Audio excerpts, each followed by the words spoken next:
આ પોદોરામજી મહારાજનો ઢોલિયો છે।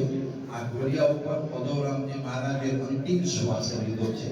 આ ઢોલિયા ઉપરથી પોદોરામજી મહારાજે અંતિમ શ્વાસ લેવાથી પહેલા એવું કહ્યું એમના શિષ્ય ત્યાગદાસજી મહારાજને, બીજા જે એના સેવકો હતા બધાએ કીધું કે આને આવું સમાધિ ગણાતો, પણ મોકે હેડા સમાધિ દીધા અને જો સમાધિ દીધા તો અહીં જેડી રડ કરતા એનો આમાંથી જવાબ દીધો છે।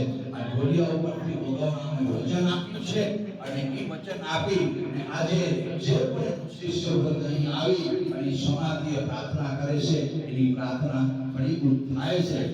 આ અંતિમ શ્વાસનું જે સ્થાન કહેવાય, આ સિંહાસન જેવી રીતે ભગવાનના સિંહાસનનું જેટલું મહત્વ છે, લક્ષ્મીનારાયણ ભગવાનનું સિંહાસન હોય કે માતાજીનું રામ કૃષ્ણ શિવ ગમે સિંહાસનની જેટલી મહત્તા હોય અને સિંહાસને આપણે જેટલી ભાવનાથી માથું નમાવી, આ ઢોલિયો પોદોરામનું સિંહાસન છે એટલી શ્રદ્ધાથી શ્રીફળ અર્પિત કરી અને માથું નમાવજો।